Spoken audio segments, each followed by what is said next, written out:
যে একজনের তৃষ্ণা লাগেনি, শীতকাল, শীতের রাতে তৃষ্ণা লাগেনি, ওই সময় তাকে শীতল জল দিলে তার ভালো লাগবে না। কিন্তু গ্রীষ্মকালে সে যদি অনেকটা পথের ক্লান্তি নিয়ে বাড়ি ফেরে এবং তার খুব তৃষ্ণা পায়, ওই সময় যদি কোনো শীতল জল তাকে দেওয়া হয়, তখন সেটা তার জন্য উপভোগ্য হয়। কারণ তার মনে ওই গ্রীষ্মকালে এবং পথের ক্লান্তিতে তার তৃষ্ণা জাগে। এই তৃষ্ণার সময় তৃষ্ণার জলটাকে সে উপভোগ করতে পারে, কিন্তু তৃষ্ণা না জাগলে সেটা কিন্তু উপভোগ্য হয় না। তেমনি একটা নারী একটা পুরুষকে পাওয়ার তৃষ্ণা যদি তার মনে না জাগে, আর তৃষ্ণা না জাগতেই একটা পুরুষ যদি নিজে উপযাচক হয়ে তাকে ভালোবাসা নিবেদন করে তার কাছে চলে আসে, তাহলে সেই পাওয়াটা তার জন্য উপভোগ্য হয় না নারীর কাছে। আজকের আধুনিক মনোবিজ্ঞান বলছে মানুষ অদেখাকে দেখতে চায়, অজানাকে জানতে চায়, অপাওয়াকে পেতে চায়। তো একটা পুরুষকে সে যদি না চাইতেই পেয়ে যায়, তাহলে সেই পুরুষকে তো ওই শীতকালে তৃষ্ণা নাই অথচ জল পাওয়ার মতো হয়ে যায়। এই জন্য ঠাকুর অনুকূল চন্দ্র বলেন যে একটা পুরুষ সে আদর্শ পানে ছুটবে, সে নারীমুখী হবে না। নারীমুখী পুরুষকে নারীরা কখনো শ্রদ্ধার সাথে দেখতে পারে না।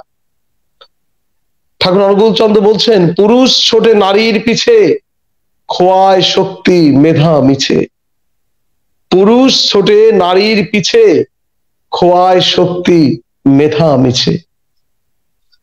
আর বলছেন, মেয়ে বরে বরণ করে, সেই বিয়েতে সমাজ বাড়ে। মেয়ে বরে বরণ করে, সেই বিয়েতে সমাজ বাড়ে। মেয়েরা যদি আগ্রহী হয়ে তৃষ্ণা নিয়ে সাধনা করে পুরুষকে পাওয়ার জন্য সে অগ্রসর হয়, তখন অনেক সাধনার পর যখন তাকে পায়, সেই পাওয়াটা উপভোগ্য হয়। যা সুদুর্লভ তাই উপভোগ্য হয়, যা সহজ পাওয়া যায়, যা সুলভ তা উপভোগ্য, সেটা স্থায়ী হয় না, ক্ষণস্থায়ী হয় সেই উপভোগ। এই জন্য ঠাকুর অনুকূল চন্দ্র বলছেন যে পুরুষ জাতি কেমন হবে, তিনি চলার সাথী গ্রন্থে বলছেন, পুরুষদের উদ্দেশ্যে বলছেন যে তুমি জগতে প্লাবনের মতো ঢলিয়া পড়ো, তুমি জগতে প্লাবনের মতো ঢলিয়া পড়ো, সেবা উদ্যম জীবন ও বৃদ্ধিকে লইয়া ব্যষ্টি ও সমষ্টিতে তোমার আদর্শকে প্রতিষ্ঠা করিয়া জয় যশ ও গৌরবের সহিত।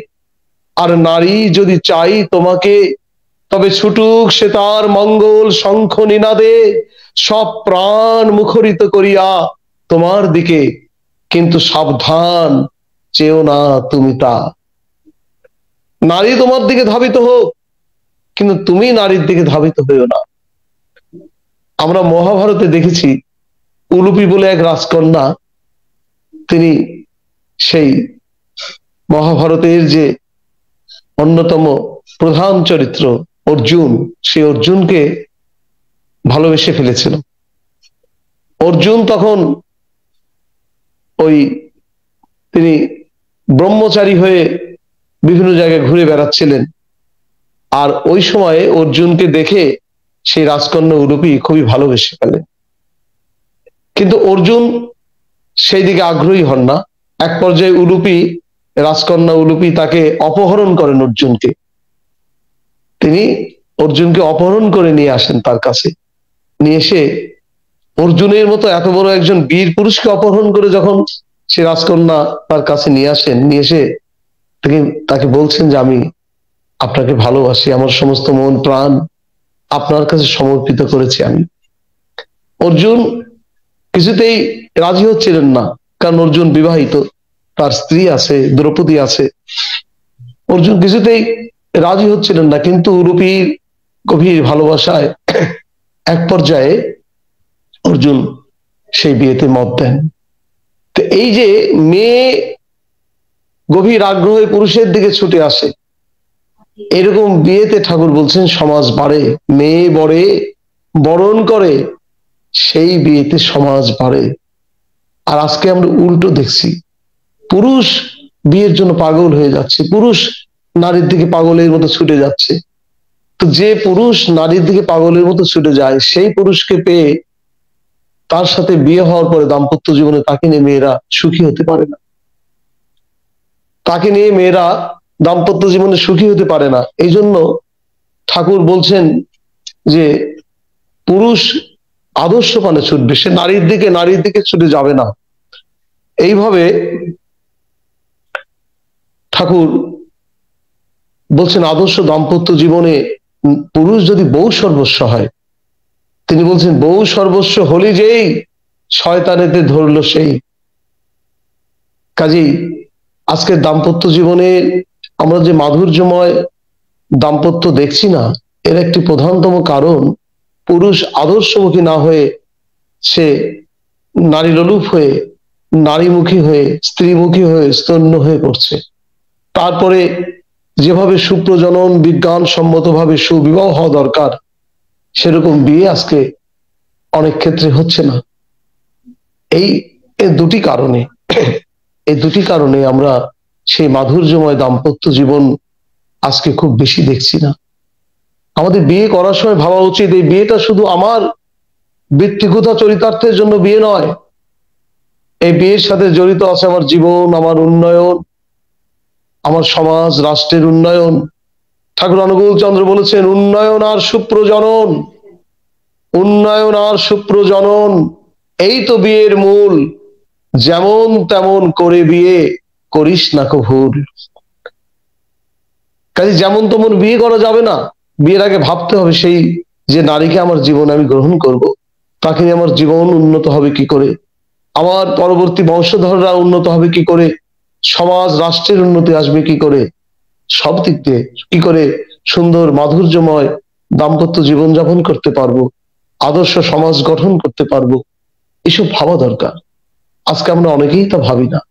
আমরা কোনো ত্বক সর্বস্ব মুগ্ধতায় কামলোলুপ হয়ে আমরা অনেক সময় নারীর দিকে ধাবিত হই। আর নারীরাও সেইভাবে আদর্শ পুরুষকে বরণ করার ক্ষেত্রে তারাও অনেক ক্ষেত্রে ভুল করে ফেলেন। ঠাকুর বলেছেন সৎ স্বভাবে পরাণ পাগল, সৎ স্বভাবে পরাণ পাগল সেই তোরে তোর বর, সব দিকে তোর শ্রেষ্ঠ হলে তারই বরণ কর।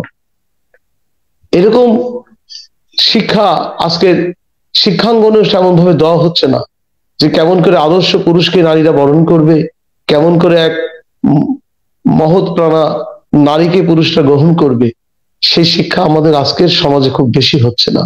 যেটা প্রাচীন দীক্ষা সমন্বিত শিক্ষা ব্যবস্থায় যে শিক্ষাটি দেওয়া হতো, সেই ঋষি যুগে, বৈদিক যুগে, সেই প্রাচীন যুগে যেমনটা দেওয়া হতো, আজকের আধুনিক শিক্ষা ব্যবস্থায় তেমনটা আমরা পাই না।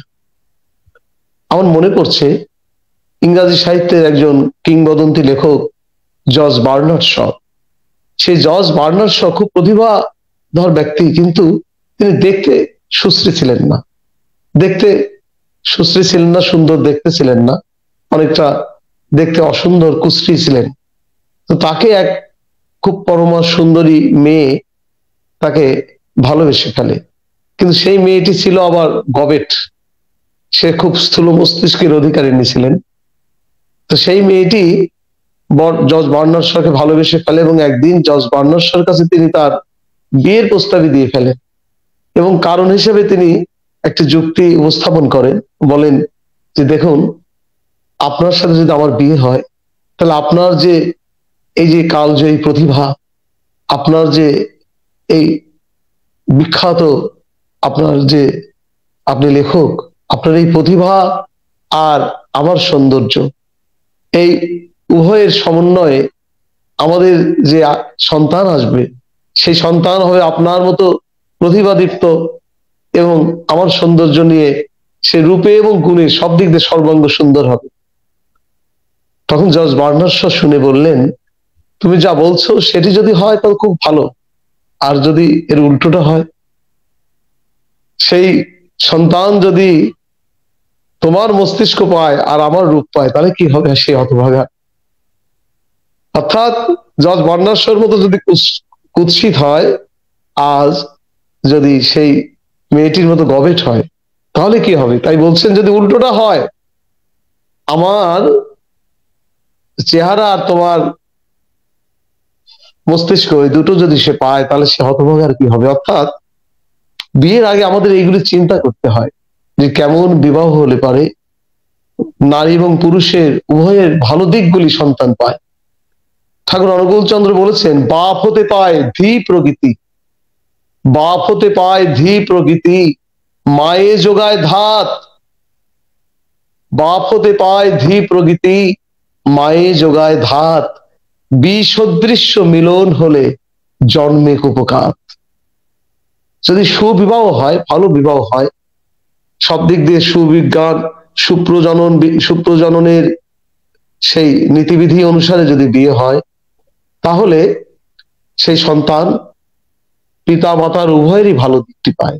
কিন্তু যদি বিবাহটাই ভালো না হয়, প্রতিলোভ হয়, যদি কুবিবাহ হয়, সুবিবাহের নীতিবিধি না মেনে যদি বিবাহ হয়, পরস্পরের পরিপূরণী, পরিপোষণী, পরিবর্ধনী না হয়ে ওঠে, বিষময় দাম্পত্য জীবন যদি হয়, তাহলে সেখানে সন্তান পিতামাতার ভালো দিকগুলি পায়, খারাপ দিকগুলি পায়, পরিবেশ থেকে খারাপ কিছু শেষে আহরণ করে। এই জন্যই বিয়েটাও, জুটিটাও ঠিক করে দেওয়া দরকার। ভালো জুটি হলে পারে তখন উভয়ের মধ্যে সমঝোতা ভালো হয়। এই জন্য বলা হচ্ছে যে ঈশ্বর যে বিভিন্ন ধর্মশাস্ত্রে যে বিবাহর বিধিগুলো দিয়েছেন, সেই বিধি মাফিক বিয়ে হওয়া দরকার। আজকের আধুনিক সময়ে এই জাতপাত, বর্ণ, বংশ এগুলি দেখাকে অনেকে কুসংস্কার মনে করেন। জাতপাতের বৈষম্য ভালো নয়, বিদ্বেষ ভালো নয়, কিন্তু বর্ণগত যে সুপ্রজনন বিজ্ঞানসম্মত দিক সেটি দেখা উচিত।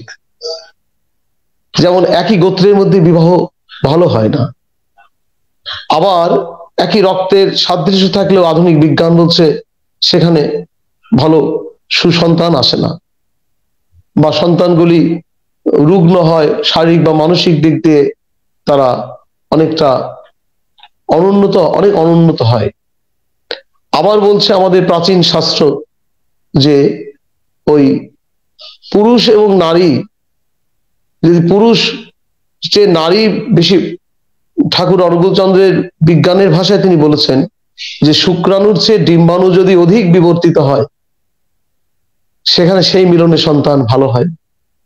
এটা মানুষ ক্ষেত্রেও তাই, পশুর ক্ষেত্রেও তাই, উদ্ভিদের ক্ষেত্রেও তাই। আজকে পশুর ক্ষেত্রে কিন্তু এই বিজ্ঞানকে গ্রহণ করা হচ্ছে। পশুর ক্ষেত্রে দেখা যাচ্ছে যে উন্নত জাতের পুংবীজ সেখানে নিয়ে নিম্ন জাতের ডিম্বাণুর সাথে মিলন করিয়ে সেখানে সুজাতক এর জন্ম দেওয়া হচ্ছে। কাজে এটি কুসংস্কার নয়। এই যে বর্ণ, বংশ, গোত্র এগুলি দেখা, এগুলি কুসংস্কার নয়। ঠাকুর অনুকূল চন্দ্রকে বলা হয়েছিল, ঠাকুর বিয়ে তো হবে মনের মিলে, সেখানে আপনি কেন এইসব এই বর্ণ, বংশ, গোত্র এসব দেখছেন?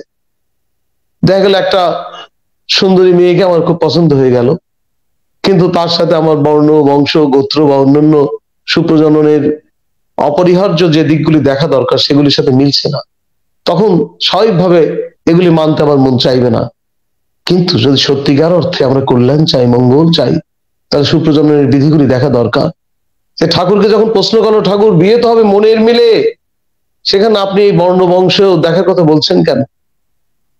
ঠাকুর খুব স্মিত মাধুর্য ঝরা দৃষ্টির তার দিকে তাকিয়ে বললেন, মণি, মণি, বিয়ে তো হবে মনের মিলে, কিন্তু সেই মনটা কোথায় থাকে? নদী কি শূন্যে বয়, না মাটিকে অবলম্বন করে নদীর স্রোতধারা প্রবাহিত হয়? নদীর স্রোতধারা যেমন মাটিকে অবলম্বন করে প্রবাহিত হয়, তেমনি মন তো শূন্য অবস্থান করে না, একটা শরীর বিধানকে অবলম্বন করে মন চলে। কাজে মন যে শরীর বিধানকে অবলম্বন করে চলে, খালি মনের মিল হলে হবে না, সেই শরীর বিধান, সেই বায়োলজিক্যাল যে স্ট্রাকচার, যে জৈব সংস্থিতি যেটার মধ্যে মন থাকে, সেটাও পরস্পরের পরিপূরণ কিনা, পরিপোষণ কিনা দেখতে হবে। এইভাবে সব দিক দিয়ে দেখে সুবিবাহ দিলে প্রায় দেখা যায় দাম্পত্য জীবনে উভয়ের মধ্যে একটা মিলমিশ বেশি হয়। এটি অবৈজ্ঞানিক কিছু না। ঈশ্বর জোড়ায় জোড়ায় তিনি এই বিশ্ব যা কিছুকে সৃষ্টি করেছেন পুরুষ নারী ভাবে, মানুষ পশু পাখি গাছপালা সবকিছু তিনি জোড়ায় জোড়ায় সৃষ্টি করেছেন। তিনি নারী এবং পুরুষ এই দুই ভাগে জোড়ায় জোড়ায় সৃষ্টি করেছেন বলছেন ইসলাম শাস্ত্র। আবার সনাতন শাস্ত্র বলছেন যে সেই পরম স্রষ্টা তিনি নিজের সত্তা থেকেই দুই ভাগে এই নারী পুরুষকে তিনি সৃষ্টি করেছেন, বা আরো গভীরে বলা হয়েছে যে তিনি এই দুই ভাগে সৃষ্টি হয়েছেন, নিজেকেই তিনি নিজেকে সৃষ্টি করেছেন এই দুই ভাগে। যেটা রবীন্দ্রনাথের ভাষায় যেভাবে পরম এক আনন্দে উৎসুক আপনারে দুই করি লোভিছেন সুখ।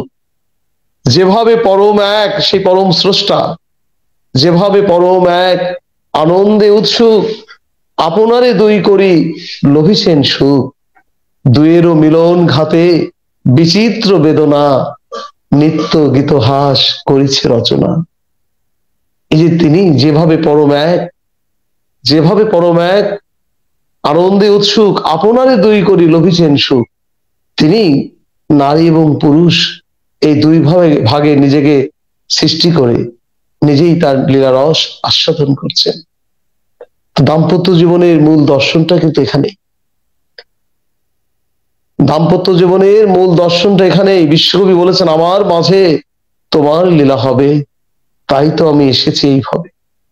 আমার মাঝে তার লীলা হবে, আমি জীবনে যাকে গ্রহণ করব আমাদের উভয়ের মাঝেই তার লীলা তিনি আস্বাদন করবেন সেই পরম এক।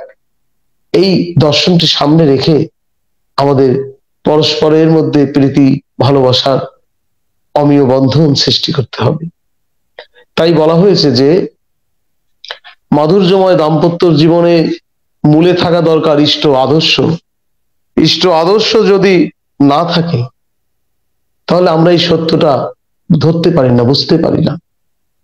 বিশ্বকবি রবীন্দ্রনাথ তিনি বলেছেন প্রেমিকার প্রেমে মধুর মঙ্গল রূপে এসো তুমি নেমে। প্রেমিকার প্রেমে মধুর মঙ্গল রূপে এসো তুমি নেমে। মানে সবকিছুর মধ্যেই ঈশ্বরের আবির্ভাবকে পর্যবেক্ষণ করতে হবে, আস্বাদন করতে হবে। খালি প্রেমিকার প্রেমে নয়, মা বাবা বউ বাচ্চা ছেলে মেয়ে এই সৃষ্টি জগৎ এই দৃশ্যমান বিশ্ব জগৎ সবকিছুর মধ্যে তারই প্রকাশ। এইভাবে যিনি সত্যিকারের ভক্ত সাধক তিনি এইভাবে দেখেন। বিশ্বকবি রবীন্দ্রনাথ লিখেছেন, বলেছেন প্রেমে প্রাণে গানে গন্ধে আলোকে পুলকে প্লাবিত করিয়া নিখিল দুলোকে ভুলোকে তোমার অমল অমৃত পড়েছে ঝরিয়া। এই সবকিছুর মধ্যেই তোমার অমৃত ঝরে পড়ছে। তাই দাম্পত্য জীবনের মধ্যে প্রকৃত সাধক ভক্ত পুরুষ সে দেখে প্রেমিকার প্রেমে, প্রেমিকার স্নেহে, প্রেমিকার রূপে সৌন্দর্যে, তার সেবায় সবকিছুর মধ্যে সে পরম সত্য সুন্দরের প্রকাশ সে দেখে। আবার সত্যিকারের প্রেমিকা বা স্ত্রী তার স্বামীর মধ্যে, স্বামীর ব্যক্তিত্বে, স্বামীর চলা বলায়, স্বামীর সৌন্দর্যে, স্বামীর ভালোবাসায় সবকিছুর মধ্যে সেই পরম সুন্দরের সেই লীলাকে সে আস্বাদন করে। প্রকৃত সাধিকা স্ত্রী যে, নারী যে, এটি দাম্পত্য জীবনের মূল সূত্র। সেটি আমরা সাধারণ মানুষ অনেক সময় বুঝি না। আমরা আমাদের বৃত্তি সুখ আস্বাদনের জন্য আমরা বিবাহ করি, অনেকে আমাদের জৈবিক সুখ চরিতার্থ করার জন্য হয়তো আমরা স্বামী স্ত্রী মিলিত হই। কিন্তু তিনি যে লীলা করছেন নারী এবং পুরুষের মধ্যে দিয়ে, যৌবনের মধ্যেও যে তার লীলা চলছে, যৌবনী স্রষ্টার শ্রেষ্ঠ প্রকাশ, এটা আমরা অনুভব করতে পারি না ভালো করে। সুন্দর দাম্পত্য জীবনের মধ্যে সেই মাধুর্যময় পরম স্রষ্টার মাধুর্যেরই প্রকাশ। তা আজকে আমরা সেই সত্যটি আমরা ইষ্ট না থাকায়, আদর্শ না থাকায় আমরা বুঝতে পারি না। আর দাম্পত্য জীবনে চলতে গিয়ে আমাদের তো সবার ভিতরই ষড়রিপু আছে, কাম ক্রোধ লোভ মোহ এগুলি আছে। আর এগুলির কারণে অনেক সময় আমার অহংয়ে আঘাত লাগলো, হয়তো আমি ক্রোধান্বিত হয়ে গেলাম, কিংবা আমার স্ত্রীর অহংয়ে আঘাত লাগলো, তিনি ক্রোধান্বিত হয়ে গেলেন। এসব নানা কারণে অনেক দাম্পত্য কলহ সৃষ্টি হয়। সেক্ষেত্রে যদি মানুষের জীবনে ইষ্ট থাকে, আদর্শ থাকে, তখন তার বৃত্তির উপর তার একটা নিয়ন্ত্রণ থাকে, তখন সে সত্য দেখতে পায়। আর সে যখন সত্য দেখতে পায়, তার বৃত্তির প্রতি নিয়ন্ত্রণ থাকে, সংযম থাকে, তখন যতই দাম্পত্য জীবনে অশুভ কিছু ঘটুক, তখন সেটাকে সে মঙ্গলে নিয়ন্ত্রণ করতে পারে। প্রকৃত সাধক, গীতায় বলা আছে যে প্রকৃত সাধক হয় পদ্ম পাতার মতো। পদ্ম পাতা জলের মধ্যে থাকে, কিন্তু জল থেকে তুললে তার সেই পদ্ম পাতার শরীরে আর কোনো জল থাকে না। রামকৃষ্ণদেব বলছেন পাকাল মাছের কথা। পাকাল মাছ মানে বাম মাছ বলা হয় যাকে, সেটা কাদার মধ্যে থাকে কিন্তু পাকের মধ্যে থাকে। পাকাল মাছ মানে পাক মানে কাদা, কাদার মধ্যে থাকে, কিন্তু যখন সেখান থেকে তোলা হয় তার গায়ে কোনো কাদা থাকে।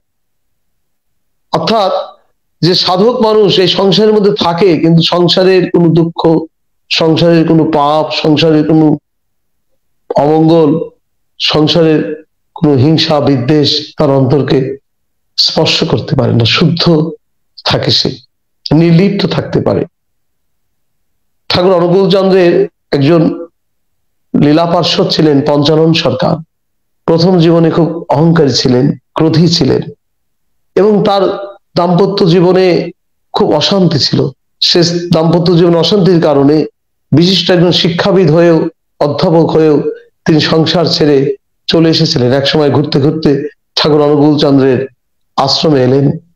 অনন্ত মহারাজ ঠাকুর একজন লীলা পার্ষদের সাথে সাক্ষাৎ হলো। এক পর্যায়ে ঠাকুরের আদর্শে মুগ্ধ হয়ে দীক্ষিত হলেন, এবং একটা পর্যায়ে আবার স্ত্রী যখন সেই আশ্রমে চলে এলেন এবং সেই কান্নাকাটি করে স্বামীর কাছে থাকতে চাইলেন, তখন ঠাকুর অনুকূল চন্দ্র বললেন, পঞ্চানন সরকার তিনি তার এত দাম্পত্য জীবনের তিক্ত অভিজ্ঞতা যে তিনি আর সংসার স্ত্রীকে নিয়ে করতে চাচ্ছিলেন না। ঠাকুর অনুকূল চন্দ্রের কাছে বললেন যে এটা সম্ভব নয়।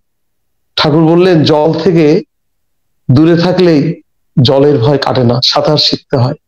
নদী থেকে সমুদ্র থেকে দূরে থাকলেই হয় না, তিনি বলছেন সাঁতার শিখতে। অর্থাৎ নারী স্ত্রীকে কাছে নিয়েই কি করে দাম্পত্য জীবনের মধ্যে দিয়ে নিজেকে ঊর্ধ্বে রেখে শান্তিময় জীবনযাপন করা যায়, সেই দক্ষতা অর্জনের কথাই ঠাকুর বলছেন যে সাঁতার শেখা।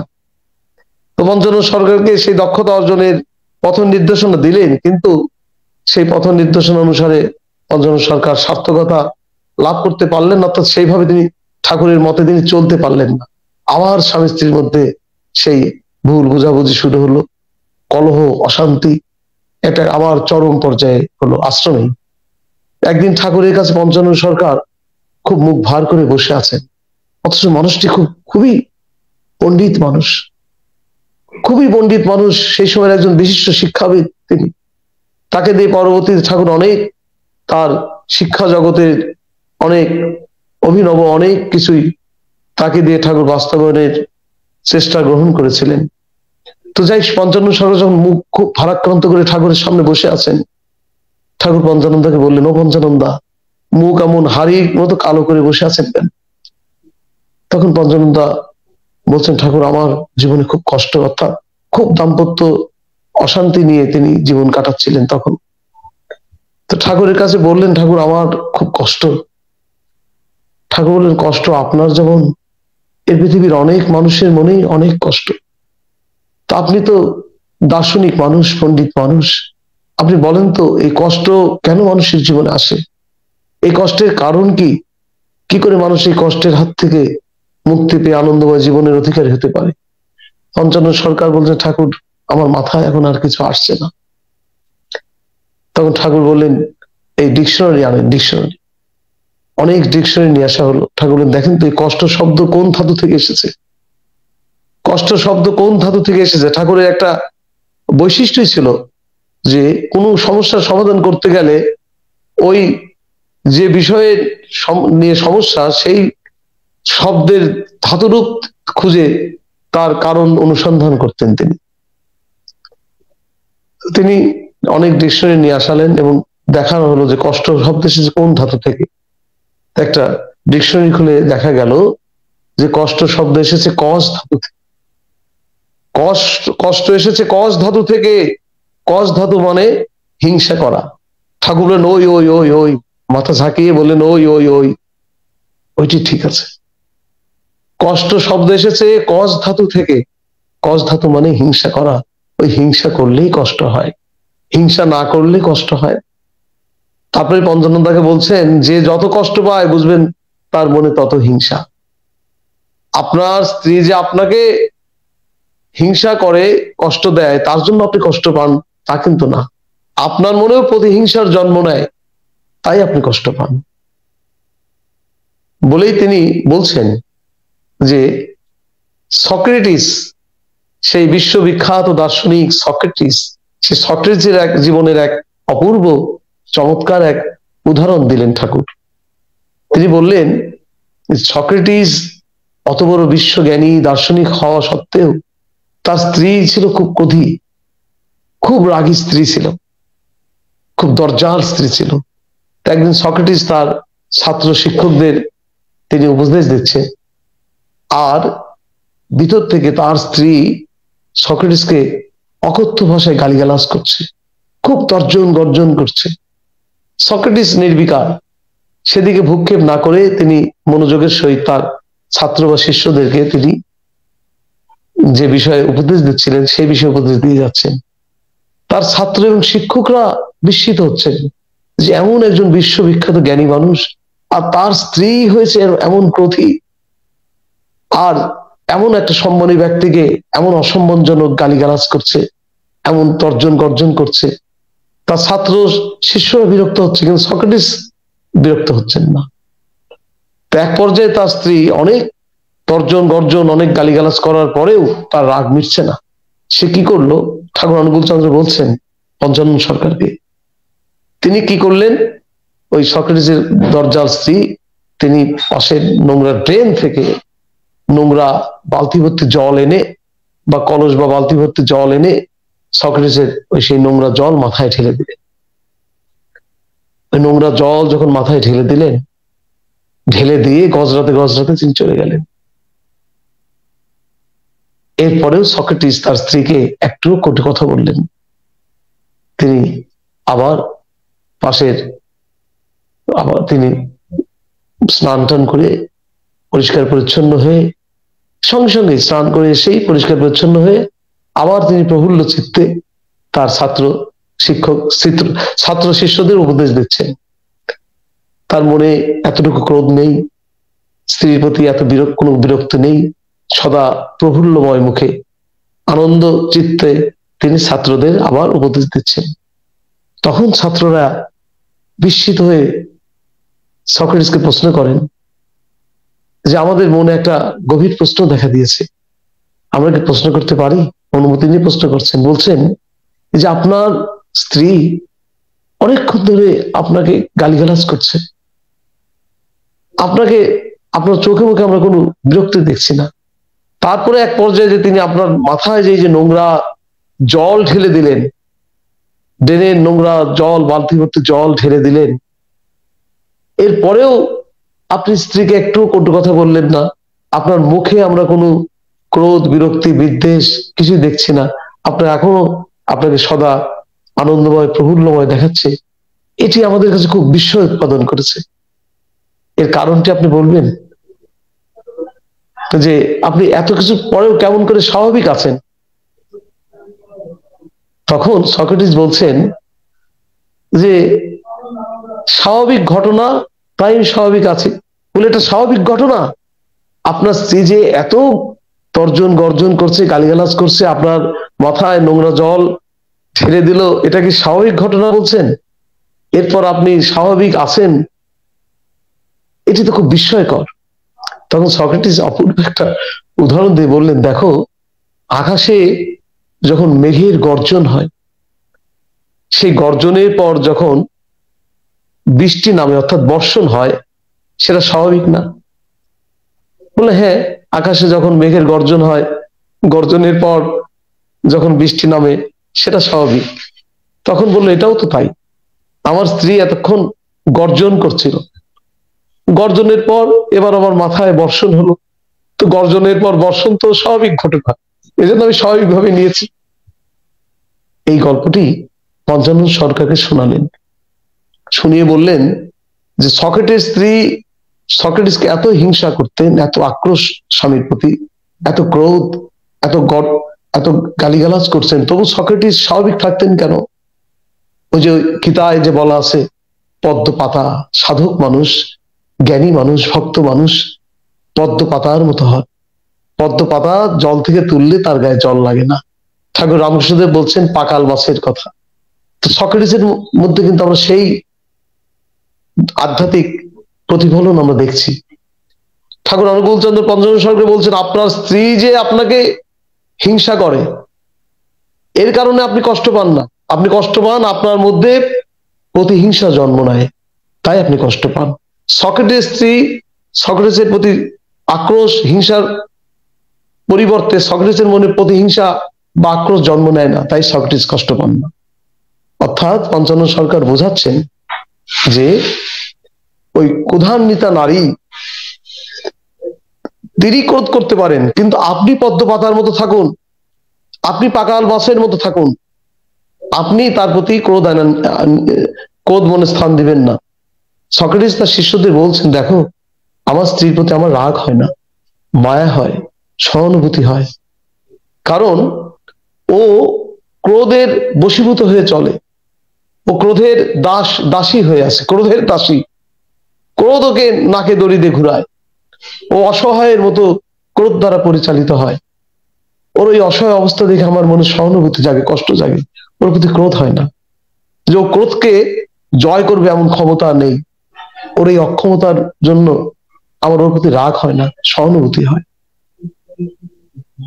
তাই এই ষড়রিপুকে জয় করার কথা সাধনার জগতে, দাম্পত্য জীবন থেকে ব্যক্তি জীবন, দাম্পত্য জীবন, পারিবারিক জীবন, সমাজ জীবন, রাষ্ট্র জীবন তথা বিশ্ব জীবনে, যেখানেই সর্বক্ষেত্রেই এই নিজের প্রতি নিয়ন্ত্রণ, মনের প্রতি নিয়ন্ত্রণ দরকার, না হলে আমরা সার্থকতা লাভ করতে পারি না। তা মাধুর্যময় দাম্পত্যেরও মূল বিষয় হচ্ছে সেই মনের সংযম, আর ওটা আসে হচ্ছে ইষ্ট আদর্শের প্রতি ভক্তি, প্রেম, অনুরাগ। শুদ্ধ জ্ঞান মানুষের মধ্যে শুদ্ধ দৃষ্টি এনে দেয়। তাই সক্রেটিসের উদাহরণ দিয়েছিলেন যে আপনি কষ্ট পাচ্ছেন হিংসার কারণে। তাই এই পৃথিবীতে আমরা যত কষ্ট পাই, দাম্পত্য জীবনেই হোক, ব্যবসায়িক জীবনেই হোক, কর্মক্ষেত্রে হোক, রাজনৈতিক ক্ষেত্রে হোক, সামাজিক ক্ষেত্রে হোক, যে কোনো ক্ষেত্রেই হোক, আমরা যখন কষ্ট পাই বুঝতে হবে আমাদের মনের মধ্যে হিংসা আছে। ওই যে কষ্ট এসেছে কষ ধাতু থেকে, কষ ধাতু মানে হিংসা করা। কাজেই আমাদের দাম্পত্য জীবনে যদি এরকম হয় যে ওই নারী যদি ক্রোধান্বিতা হয়, তখন পুরুষকে সয়ে বয়ে চলতে হবে। ঠাকুর অনুকূল চন্দ্র বলেছেন দুষ্ট স্ত্রীকে রুষ্ট করে শুদ্ধি তাহার হয় না কিছু, সহন বহন প্রীতি চর্যায় চালিয়ে নিও তোমার পিছু। কি অপূর্ব ছন্দে বলেছেন ঠাকুর, যে দুষ্ট স্ত্রীকে রুষ্ট করে শুদ্ধি তাহার হয় না কিছু, সহন বহন প্রীতি চর্যায় চালিয়ে নিও তোমার পিছু। আবার অনেক ক্ষেত্রে দেখা যায় যে স্ত্রী হয়তো বেশ সাম্য প্রকৃতির, কিন্তু স্বামী খুব উগ্র প্রকৃতির। সেক্ষেত্রে ঠাকুর বলেছেন নারীকে সেখানে সয়ে বয়ে চলতে হবে।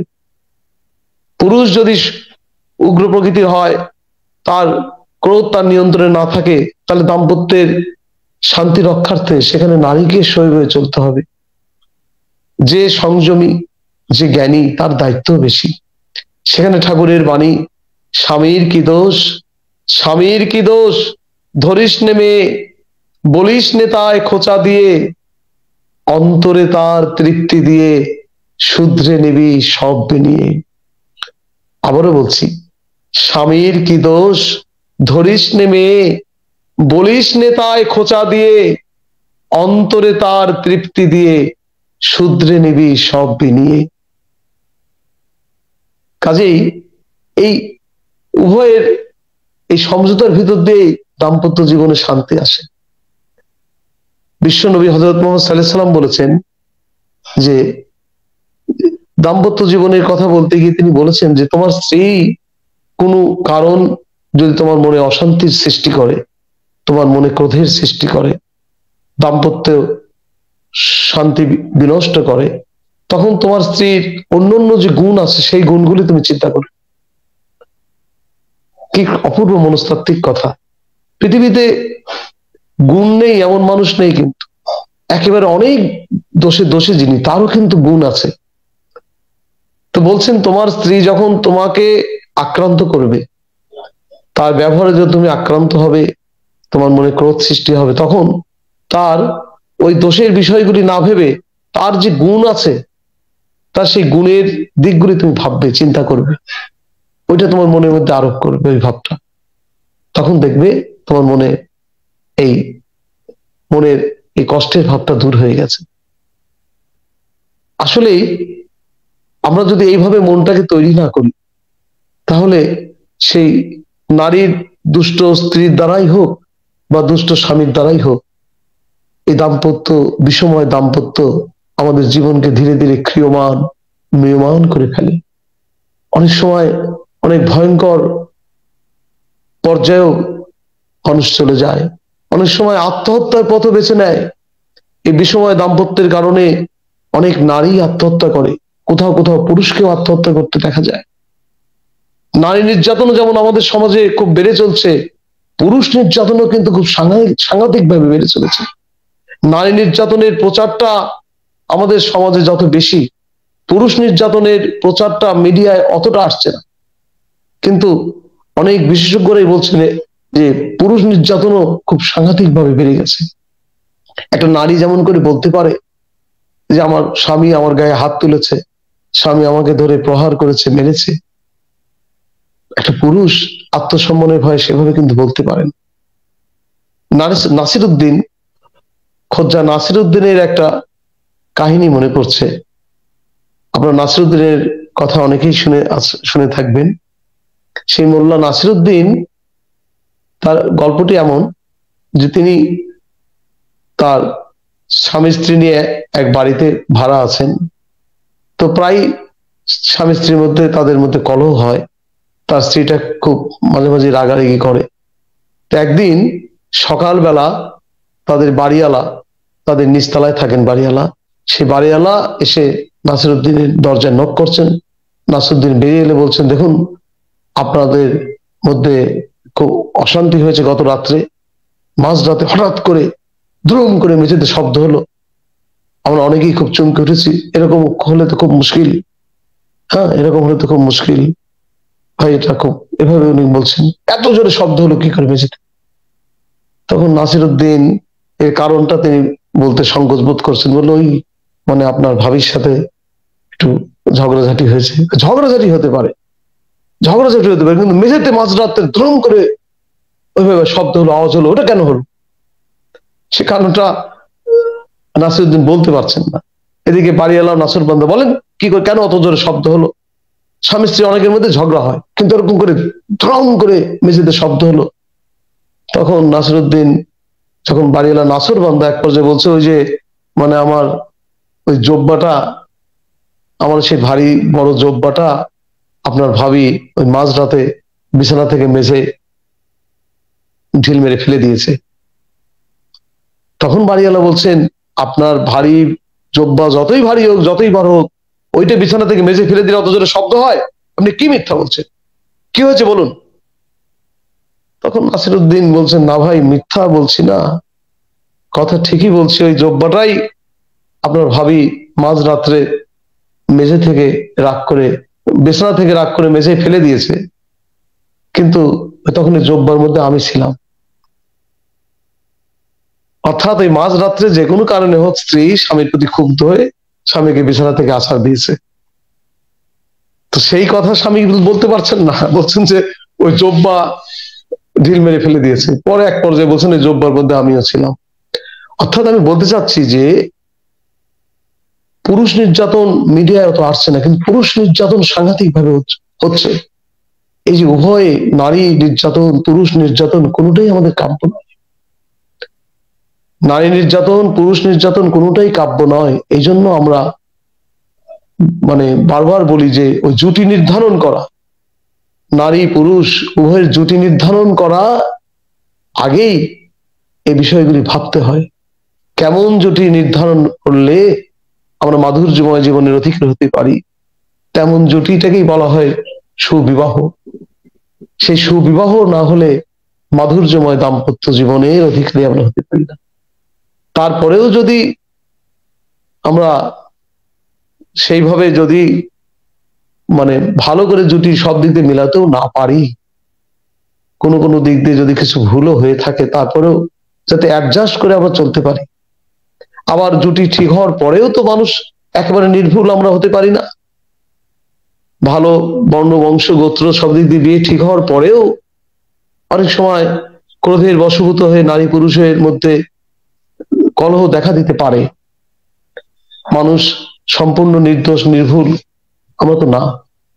কাজেই এরকম ক্ষেত্রে ওই যে বলছেন নবী বলছেন যে তুমি স্ত্রীর ভালো গুণগুলি চিন্তা করো। যীশু খ্রিস্ট বলেছেন যে একটা সতীসাধ্যী নারী যার ঘরে আছে তার স্বামীর আয়ু দ্বিগুণ বর্ধিত হয়। সেরকম প্রতিপ্রাণা সতীসাধ্যী নারী যে পুরুষের জীবনে আসে সেই পুরুষের আয়ু দ্বিগুণ বর্ধিত হয় বলেছেন সেই প্রিয় পরম যীশু খ্রিস্ট। সেই প্রিয় পরম সেই পরম পুরুষ যীশু খ্রিস্টের সেই মহান বাণী, সতীসাধ্যী নারী যার ঘরে থাকে সেই স্বামীর আয়ু দ্বিগুণ বর্ধিত হয়। আর যদি উল্টোটা হয়, নারী যদি সেরকম মহিষী না হয়ে উল্টো হয়, তখন কিন্তু ওই আয়ু দ্বিগুণ বর্ধিত না হয়ে আয়ু কিন্তু অর্ধেক হয়ে যায় বা আরো কম বেশি হয়ে যায়, যদি সেরকম সঠিক স্ত্রী না হয়। যীশুখ্রিস্ট বলছেন নারী আর পুরুষ দুইজন হয়ে দুইজন দেহ মন প্রাণে হয়ে যাবে এক, দুজন হয়ে যাবে এক দেহ মন প্রাণের অধিকারী। সনাতন ধর্মশাস্ত্র কিন্তু বলা হয়েছে নারীকে বলা হয়েছে অর্ধাঙ্গিনী, অর্থাৎ পুরুষ একা পূর্ণ নয়, নারীও একা পূর্ণ নয়। নারীকে পুরুষের অর্ধেক ধরা হয়েছে, তাই বলা হয় অর্ধাঙ্গিনী। সে অর্ধাঙ্গিনী যখন মনোবৃত্তানুসারিণী হয়, মন বৃত্তির পরিপূরণী হয়, তখন সেখানে মাধুর্যময় দাম্পত্য জীবন সেখানে দেখা দেয়।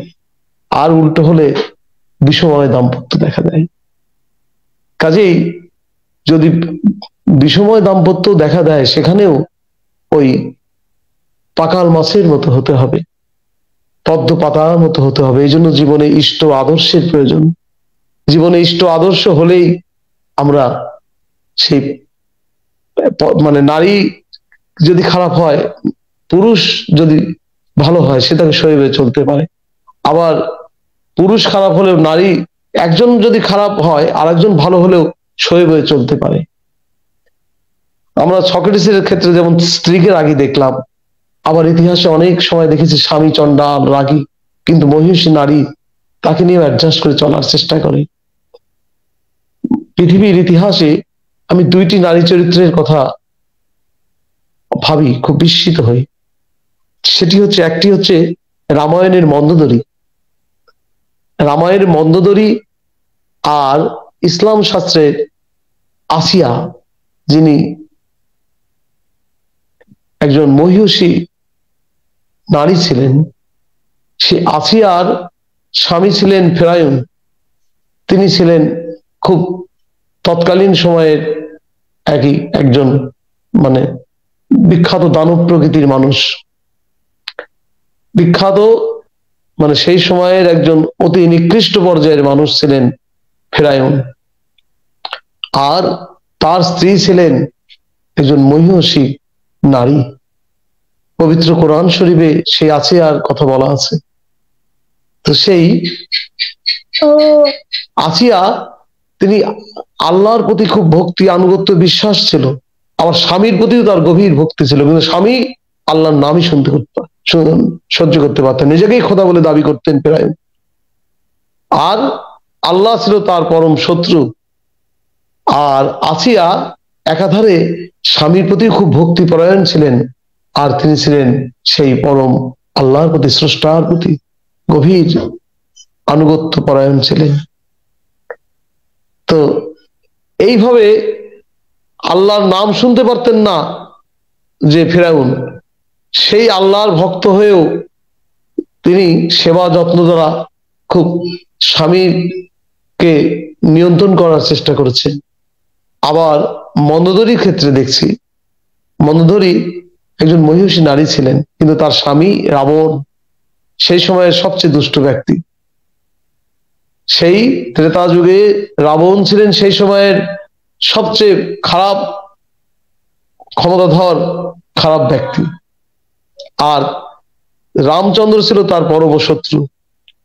আর মন্দোদরী তিনি একাধারে যেমন সেই পরম স্রষ্টার প্রতি ভক্তি পরায়ণ ছিলেন, ঠিক তেমনি সেই পরম পুরুষ, সেই প্রেমাবতার রামচন্দ্রের প্রতিও খুব গভীর ভক্তি পরায়ণ ছিলেন।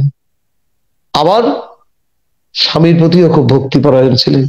যে স্বামী রামের নাম মুখে আনতে চাইতেন, মানে রামের নাম শুনলে ক্ষুব্ধ হয়ে যেতেন যে রাবণ, সে রাবণের প্রতি চরম ভক্তি পরায়ণ ছিলেন, আবার রামের প্রতিও চরম ভক্তি পরায়ণ ছিলেন। প্রায় তিনি তার স্বামী রাবণকে পরামর্শ দিতেন, দেখো রামচন্দ্র যে স্বয়ং অবতার, স্বয়ং পরম পুরুষ তিনি, আর তার স্ত্রী সীতা জগৎ লক্ষ্মী, তুমি তাকে ফিরিয়ে দাও, না তোমার বংশ, তোমার সব ধ্বংস হয়ে যাবে। এইভাবে যখন তিনি রামের পক্ষে কথা বলতেন, তখন প্রচন্ড ভাবে ক্ষুব্ধ হয়ে যেতেন রাবণ। আমি বলতে চাচ্ছি যে তিনি স্বামীর প্রতি খুব ভক্তিপরায়ণ হয়েও সেই পরম স্রষ্টা এবং সেই পরম আদর্শ পরম পুরুষ রামচন্দ্রের প্রতি, সেই অবতার রামচন্দ্রের প্রতি তিনি পরম ভক্তি পরায়ণা ছিলেন মন্দোদরী। একদিন এমন হয়েছে যে তিনি যখন রামের প্রশংসা করছিলেন তার স্বামীর সামনে, এবং যখন তিনি বলছিলেন যে এই রাবণ ভাবছিলেন যে আমার লঙ্কার সব বহুবিধ ধ্বংস হয়ে গেল, লঙ্কার চরম অশুভ অকল্যাণ, এই সময় কি করা যায়? তখন শাস্ত্রজ্ঞরা বললেন যে সাধু সঙ্গ দিতে হয়, সৎসঙ্গ দিতে হয়। সৎসঙ্গ, সাধু সঙ্গ দিলে মানুষের অনেক অকল্যাণ দূর হয়ে যায়। তো রাবণকে যখন এই পরামর্শ অনেকে দিলেন, তখন মন্দোদরী বলছেন, দেখো এই জগতের সর্বশ্রেষ্ঠ সাধু ব্যক্তি হচ্ছে রামচন্দ্র, সর্বশ্রেষ্ঠ সাধু ব্যক্তি হচ্ছে রামচন্দ্র, তুমি তাকে আহ্বান করে নিয়ে এসে এই লঙ্কাতে সৎসঙ্গ দাও, এতে তোমার কল্যাণ হবে। তখন রাবণ ক্ষুব্ধ হয়ে গেছেন যে তুই জানিস আমার পরম শত্রু হচ্ছে রামচন্দ্র, আর তুই রামচন্দ্র রামচন্দ্র রামচন্দ্র করিস, আমার সামনে রামের প্রশংসা করিস, বলে তিনি তার স্ত্রীকে তিনি জোরে জোরে অনেকগুলি পদাঘাত করলেন। পদাঘাত মানে অনেক পদাঘাত করতে করতে রামচন্দ্র রাবণ এক পর্যায়ে ক্লান্ত হয়ে গেলেন। মানে স্ত্রীকে আঘাত করতে করতে, পদাঘাত করতে করতে, প্রহার করতে করতে তিনি ক্লান্ত হয়ে গেলেন। ক্লান্ত হয়ে যখন তিনি বিছানায় হাঁপাচ্ছেন, এক পর্যায়ে একটু মানে ঘুমাচ্ছন্ন, নিদ্রাচ্ছন্ন হয়েছেন। আর নিদ্রা ভাঙলেই তাকিয়ে দেখছেন যে সে স্ত্রীকে এতক্ষণ ধরে তিনি কঠিন ভাবে পদাঘাত করেছেন বুকে, সেই স্ত্রী তার চরণ বুকে নিয়ে তিনি চোখের জলে স্বামীর পদসেবা করছেন। মন্দোদরী রাবণের চরণ, স্বামীর চরণ বুকে নিয়ে তিনি চোখের জলে স্রষ্টার কাছে তার মঙ্গল কামনা করছেন এবং স্বামীর পায়ে হাত বুলিয়ে দিচ্ছেন। তখন রাবণের মতো পাষণ্ড ভাবলেন, যাকে আমি এত কঠিন ভাবে পদাঘাত করলাম, সে আমাকে কটু বাক্য না বলে আমার চরণ বুকে নিয়ে আমার চরণ সেবা করছে। তখন তিনি, সে তার মতো পাষণ্ড, ওই সময় বিগলিত হয়েছিলেন। বললেন, মন্দোদরী আমি তোমাকে এমন কঠিন ভাবে আঘাত করলাম, তারপরে তুমি পদসেবা করছো, বলো তুমি কি হলে খুশি হও? তখন মন্দির বলছে, তুমি রামকে নিয়ে আসো, রামকে নিয়ে এসে তুমি সৎসঙ্গ দাও, এই লঙ্কাতে রামকে নিয়ে এসে তুমি সৎসঙ্গ দাও। তখন কিন্তু তার মতো অতি পাষণ্ড রাবণও ওই বন্ধুরই কথায় তিনি লঙ্কায় তখন রাবণের সাথে রামের যুদ্ধ চলছে, এমন অবস্থায় রামকে নিমন্ত্রণ করলেন যে আমার বাড়িতে ধর্ম অনুষ্ঠান, আপনি এসে সেই ধর্ম অনুষ্ঠানে পৌরোহিত্য করবেন। হ্যাঁ, রামচন্দ্রকে তিনি করজোরে আমন্ত্রণ করে তার লঙ্কায় সৎসঙ্গ সাধুসঙ্গ দেন, এমন কথাও রামায়ণে বর্ণিত আছে। তো যাই হোক, এই যে অতি পাষণ্ড স্বামীরও মন জয় করা যায়, তার এক জ্বলন্ত দৃষ্টান্ত এই মন্দোদরী। আবার সেই সেই মহিষী নারী আসিয়া, তিনিও ওই তার ওই দুষ্ট স্বামী ফেরাউনের প্রতিও খুব গভীর ভক্তিপরায়ণ ছিলেন, স্রষ্টার প্রতি ভক্তিপরায়ণ ছিলেন, স্রষ্টার নবীর প্রতি তার শ্রদ্ধা ছিল। আবার তিনি ওই দুষ্ট স্বামীর প্রতি তিনি ভক্তিপরায়ণ ছিলেন। তো এই যে দুই মহিষী নারী জগতে, এক ব্যতিক্রম ধরে অনেক মহিষী নারী জগতে আছেন বিভিন্ন সম্প্রদায়ের মধ্যে, কিন্তু ইসলাম শাস্ত্রের এই আসিয়া আর এই সনাতন শাস্ত্রের মন্দোদরী, এখন যার যার কাছে শ্রেষ্ঠ, মুসলিমদের কাছে আসিয়া শ্রেষ্ঠ, হিন্দুদের কাছে মন্দোদরী শ্রেষ্ঠ, যার যার কাছে শ্রেষ্ঠ হতে পারে তারা, কিন্তু আমি এই উভয়ের মধ্যে এক গভীর আদর্শ দেখতে পেলাম, যে দুষ্ট স্বামীর প্রতিও গভীর ভক্তি, দুষ্ট স্বামীর তার অশুভকে সমর্থন করছেন না, স্বামীর কোনো মন্দ কিছু আচরণকে সমর্থন করছেন না, অথচ দুষ্ট স্বামীর প্রতিও গভীর ভক্তি পরায়ণ। এই জিনিসটি জগতের মানুষের কাছে শিক্ষার আছে, মন্দোদরীর কাছ থেকে, আসিয়ার কাছ থেকে শিক্ষার আছে। আমি মনে করি ভালো শিক্ষা পৃথিবীর সব সম্প্রদায়ের কাছ থেকেই নেওয়া যায়। হিন্দুরা শুধু হিন্দু মহাপুরুষ আর হিন্দু মহিষী নারীদের কাছে শিখবে তা নয়, সব সম্প্রদায়ের মধ্যে মহান এবং মহিষী ব্যক্তিদের কাছ থেকে শিক্ষা নেওয়া যায়। ইসলাম শাস্ত্রে বলা আছে, জ্ঞান অন্বেষণে সুদূর চীন দেশেও যেতে পারে। বেদে, সনাতন ধর্মের সে আদি গ্রন্থ বেদে বলা আছে যে এই অন্তরিক্ষে বিভিন্ন লোকের, হ্যাঁ, দেবলোক হোক, ইন্দ্রলোক হোক, অন্তরিক্ষ হোক, সমস্ত লোকের যে দেবভাব আমার ভিতর আরোপ হোক, আমার ভিতর সেটি সঞ্চারিত হোক, বেদেই প্রার্থনা করতে বলা আছে। অর্থাৎ বিভিন্ন গ্রহ নক্ষত্র, বিভিন্ন লোকের অধিবাসীদের দেবভাব আলোকিত যা ভাব, যে গুণাবলী, তা থেকে শিক্ষার আছে, সেটি আমার মধ্যে সঞ্চারিত হোক, এই প্রার্থনা করতে বলেছেন বেদ, এইভাবে নিজের জীবনকে গড়ে তুলতে বলেছেন বেদ।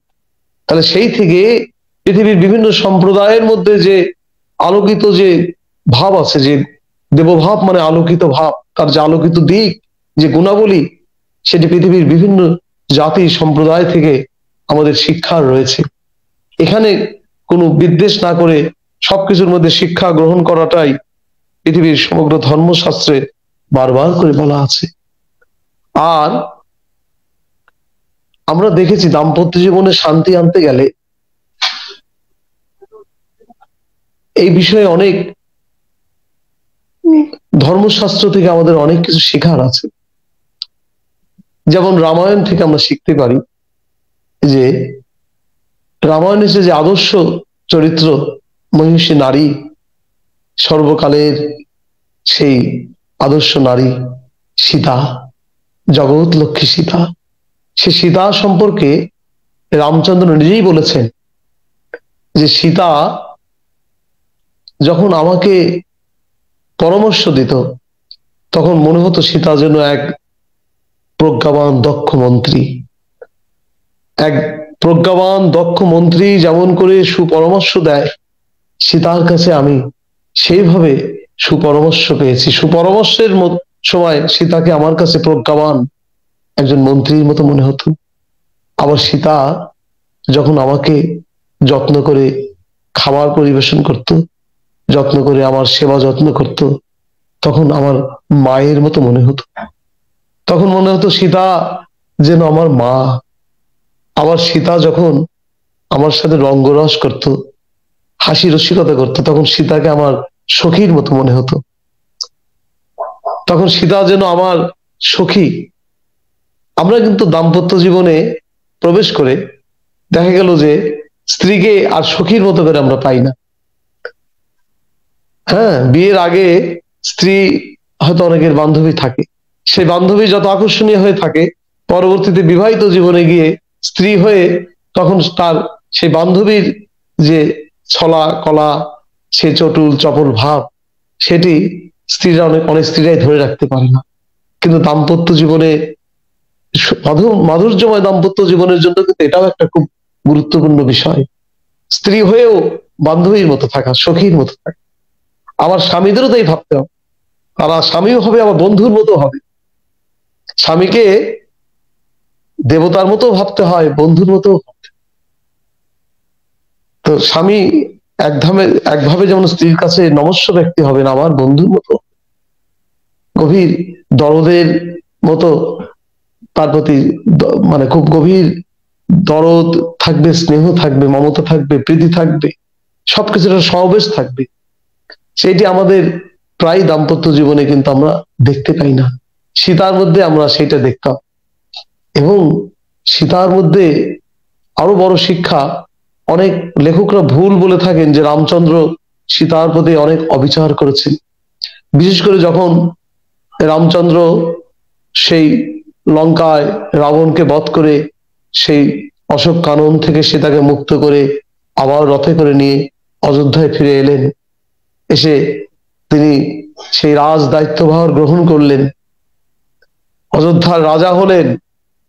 এবং বলা হয় রাম রাজ্য, রামকে এখনো অনেকে রাম রাজ্য স্বপ্ন দেখেন।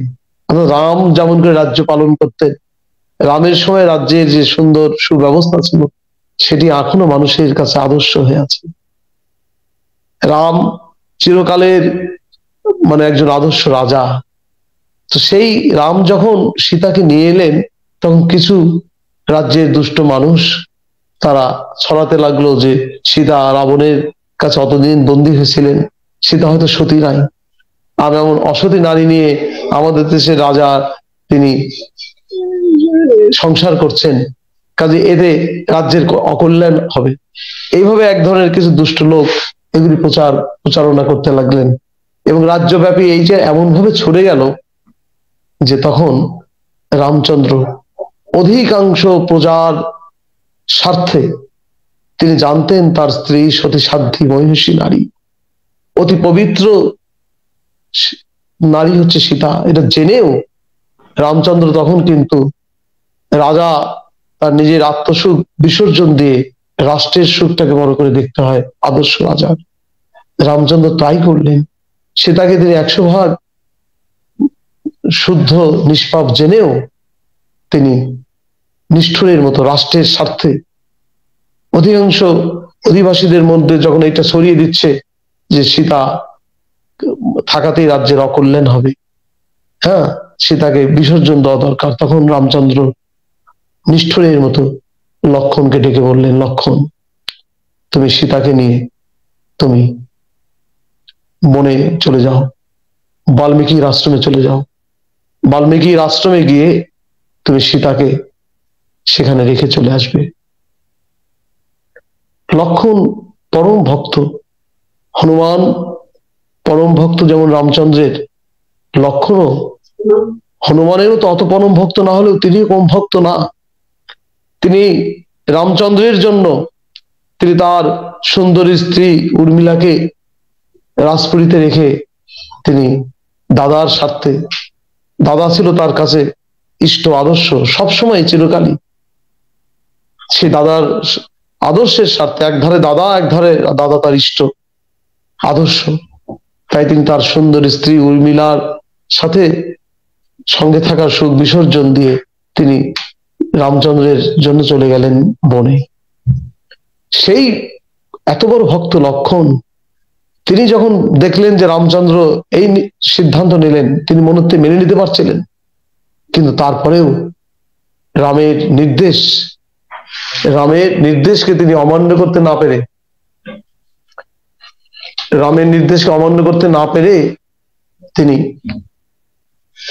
পরের দিন সীতাকে নিয়ে তিনি বনবাসে চলে গেলেন। সীতাকে বলা হলো না, সীতাকে শুধু লক্ষণ এটুকু বললেন যে সীতাকে তিনি বৌদি হলেও তাকে মায়ের দৃষ্টিতে দেখতেন। লক্ষণ সীতাকে জগৎ লক্ষ্মীর দৃষ্টি দেখতেন, জগৎ জননীর দৃষ্টিতে দেখতেন। সীতাকে তিনি বললেন, দাদা নির্দেশ করেছেন আপনাকে কালকে বাল্মীকির আশ্রমে নিয়ে যেতে। তো সীতা প্রথমটাই বুঝতে পারেন যে একবারে বাল্মীকির আশ্রমে তাকে রেখে আসবেন। সীতা মনে করেছেন যে বাল্মীকির আশ্রমে তাকে লক্ষণ ঘুরতে নিয়ে যাচ্ছেন, রাম সেই নির্দেশ করেছেন। তো সীতা খুব আনন্দ চিত্তে তিনি প্রস্তুত হলেন, অনেক ফলমূল তপস্বীদের জন্য নিয়ে গেলেন, তপস্বীদের অর্ঘ্য দেওয়ার জন্য অনেক কিছু নিয়ে গেলেন।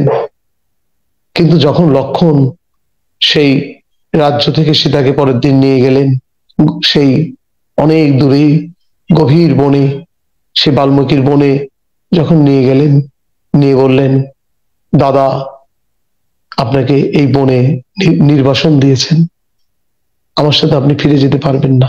ও প্রথমেই সীতা খুব খুশি হচ্ছেন, বনের অনেক হরিণ দেখছেন, বনের গাছপালা এসব দেখছেন, দেখে খুব ভালো লাগছে। বলছেন যে লক্ষণ কি ভালো লাগছে, মনে অনেকদিন এই বনে থেকে যাই। এরকম কিছুক্ষণ দেখার পরে বলছেন, লক্ষণ চলো তাড়াতাড়ি ফিরে যাই, এই বনের নদী, এই বনের পাহাড়ের ঝর্ণা, এই বনের সৌন্দর্য সবই ভালো লাগছে, কিন্তু তবু ফিরে যেতে চাচ্ছি কেন জানো? তোমার দাদাকে ছাড়া আমি বেশিক্ষণ থাকতে পারি না, অনেকক্ষণ তোমার দাদাকে দেখি না তো, কাজেই তোমার দাদার কথা আমার এখন মনে পড়ছে, তুমি চলো তাড়াতাড়ি আমরা ফিরে যাই, আর মনে ভালো লাগছে না। যে বোন এত সৌন্দর্যে আত্মহারা করে রেখেছিল সীতাকে, সেই রামের কথা মনে পড়েছে, আর বলছে ভালো লাগছে না, তোমার দাদাকে অনেকক্ষণ দেখি না, তো চলো তাড়াতাড়ি ফিরে যাই। এই আকুলতা নিয়ে যখন এই কথা সীতা বলছেন, তখন লক্ষণ নিষ্ঠুরের মতো বললেন, দাদা আপনাকে এই বনে নির্বাসন দিয়েছেন, কাজে আপনাকে আমি আর ফিরে নিয়ে যেতে পারবো না। কেন নির্বাসন দিলেন?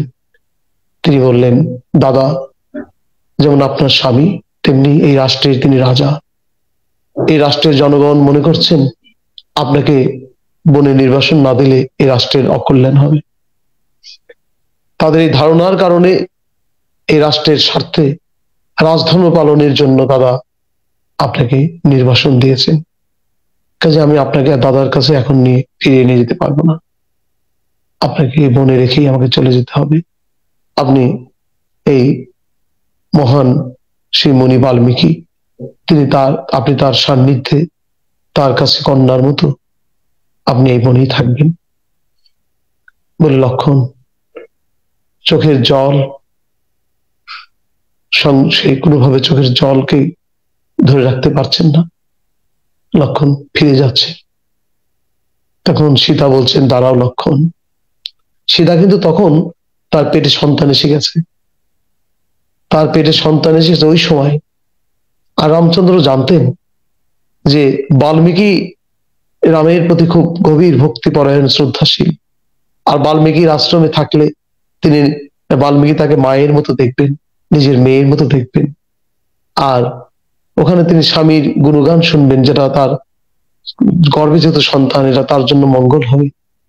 এটাও একটা দিক, এটা অনেকেই আমরা রামচন্দ্রের দোষারোপ করি, এই দিকটা ব্যাখ্যা করি না, যে রাষ্ট্রে থাকলে সীতা কলঙ্কিনী এই গুঞ্জন তাকে শুনতে হবে, আর বাল্মীকির আশ্রমে থাকলে সবসময় বাল্মীকির মধ্যে ধর্মকথা, স্বামীর গুণগান সে শুনতে পাবে, যাতে তার সন্তান ভালো সুসন্তান হবে। তো যাই হোক, যখন তাকে বনে এইভাবে নির্বাসন দেওয়া হলো, এরপরেও কিন্তু সীতা রামচন্দ্রের প্রতি ক্ষুব্ধ হলেন না। ঠাকুর অনুকূল চন্দ্র এই সময় সীতা লক্ষণকে যে কথাটি বলেছিলেন, সেই কথাটি তিনি উল্লেখ করেছেন তার কথোপকথন গ্রন্থে। ওই সময় সীতা লক্ষণকে বলেছিলেন, দাঁড়াও লক্ষণ, তোমার দাদা আমাকে নির্বাসন দিয়েছেন আমার বনে, তিনি বলছেন, লক্ষণ তুমি তাহাকে কহিও, লক্ষণ তুমি তাহাকে কহিও, সীতা কখনো কদাচিৎ তার এই নিষ্ঠুর আচরণের জন্য তাকে দায়ী করিবে না। এই বনে মনে প্রাণে যতদিন থাকবে তারই পূজা করবে। তিনি যে রাজধর্ম পালন হেতু জগতে অক্ষয় কীর্তি লাভ করবেন, সীতা সেটা ভেবেই নিজেকে গৌরবান্বিত মনে করবে। লক্ষণ তুমি তাহাকে কহিও, তিনি যেন কখনো এটা না ভাবেন যে আমি নির্বাসিত হয়ে তার প্রতি ক্ষুব্ধ হয়েছি, তাকে ভুল বুঝেছি। তুমি তাকে বুঝিয়ে বলো, তুমি তাকে বুঝিয়ে বলো, সীতা কখনো তাকে দোষারোপ করবে না কোনোদিন। এই বনে মনে প্রাণে তাই পূজা করবে। আর কি অপূর্ব কথা বলছেন যে স্বামী রাজধর্ম পালন হেতু তিনি জগতে অক্ষয় কীর্তি লাভ করিবেন, সীতা তাহাতেই নিজেকে গৌরবান্বিত মনে করিবেন যে আমার স্বামী সেই স্বামী যে জগতের সুখের জন্য, অজস্র মানুষের সুখের জন্য, রাষ্ট্রের সুখের জন্য নিজের স্ত্রীকে নির্বাসন দিয়েছেন। রামচন্দ্র কিন্তু সীতাকে নির্বাসন দিলেও তিনি বড় একজন ভাস্কর ডেকে স্বর্ণ দিয়ে সীতা তৈরি করেছিলেন। যখন সীতার কথা মনে করত, ওই সীতার স্বর্ণ মূর্তির দিকে তাকিয়ে নিজেকে বহু কষ্টে নিজের প্রাণ ধারণ করতেন। তো যাই হোক, এই যে এর মধ্যে দিয়েও যে একটা অপূর্ব গভীর রামের প্রতি সীতার প্রেম, সীতার প্রতি রামের প্রেম, এই রাম সীতার অপূর্ব মাধুর্যময় জীবন, এটি জগতের কাছে অনেক শিক্ষণীয়। এই জগতের কাছে সীতার যে এত আঘাত পেয়েও, এতকাল বনবাসের কষ্ট থেকেও, অশোক রাবণের অশোক কাননে এভাবে বন্দী থেকেও, এত কষ্ট সহ্য করার পরেও সীতা কিন্তু রামচন্দ্রের প্রতি এতটুকু অসন্তুষ্ট হননি, বরং বলছেন রামচন্দ্র যে রাজধর্ম পালনের জন্য জগতে অক্ষয় কীর্তি লাভ করিবেন, এতেই সীতা নিজেকে গৌরবান্বিত মনে করিবে। এটি কত বড় কথা! এটি জগতের অনেক শিক্ষার। এরকম করে মাধুর্যময় দাম্পত্য অধিকারী হতে গেলে বিভিন্ন পরম পুরুষের জীবন থেকে সেই মাধুর্যময় দাম্পত্যের আদর্শ আমাদের জীবনে অনুসরণ করতে হবে। আমরা দেখেছি, মহানবীর জীবনেও দেখেছি, মা খাদিজা রাদিয়াল্লাহু তাআলা আনহা, মা সেই জননী খাদিজা, সে খাদিজা রাদিয়াল্লাহু তাআলা আনহা, তিনি এত প্রতিপরায়ণ ছিলেন, অজস্র। আজকে সংক্ষেপে আজকে আমি কিছু বলবো, বিস্তারিত বলতে যাব না, সময় নেই। মা খাদিজা এত স্বামী পরায়ণ ছিলেন যে মহানবী তার মৃত্যুর পরেও অনেক তার স্মৃতিচারণ করেছেন, অনেকের কাছেই মা খাদিজার কথা বলেছেন। মহানবী ইসলামিক আন্দোলনের জন্য অনেক সময় রাত্রে ফিরতে অনেক দেরি হতো, অনেক যুদ্ধ বিগ্রহ করতে হয়েছে তাকে, জগতের মঙ্গলের জন্য অনেক আন্দোলন করতে হয়েছে, অনেক সভা করতে হয়েছে, অনেক তাকে মাঙ্গলিক কাজে ব্যস্ত থেকে হয়তো অনেক দিন গভীর রাত্রে তাকে বাড়ি ফিরতে হয়েছে। গভীর রাত্রে যখন মহানবী সাল্লাল্লাহু আলাইহি ওয়াসাল্লাম যখন বাড়ি ফিরছেন, দরজায় এসে দাঁড়াতেই, নক করার আগেই দরজা খুলে মা খাদিজা দরজা নবীজি এসে দাঁড়াতেই খুলে দিতেন, নক করতে হতো না, ডাকতে হতো না। তো কেন এরকমটি পারতেন? কারণ মা আয়েশা ঘুমাতেন, মা খাদিজা ঘুমাতেন না। তিনি ভাবতেন, আমি যদি বিছানায় ঘুমিয়ে পড়ি আর আমার স্বামী যদি এসে দরজায় নক করে, আর আমার যদি আমি শুনতে না পাই, উঠতে দেরি হয়, আমার উঠে দরজা বন্ধ হেঁটে আসতে যে সময় হবে, অতক্ষণ আমার স্বামীকে দাঁড়িয়ে থাকতে হবে। এমনিতে অনেক রাত্রিতে তিনি ক্ষুধার্ত হয়ে ক্লান্ত হয়ে আসবেন, আবার যদি তাকে দরজায় দাঁড়িয়ে থাকতে হয়। তাই এটি ভেবে মা খাদিজা স্বামীকে এত গভীর ভাবে ভালোবাসতেন, মহানবীকে, বিশ্বনবীকে এত গভীর ভাবে ভালোবাসতেন যে তিনি রাত্রে না ঘুমিয়ে গভীর রাত্রি পর্যন্ত দরজায় দাঁড়িয়ে থাকতেন।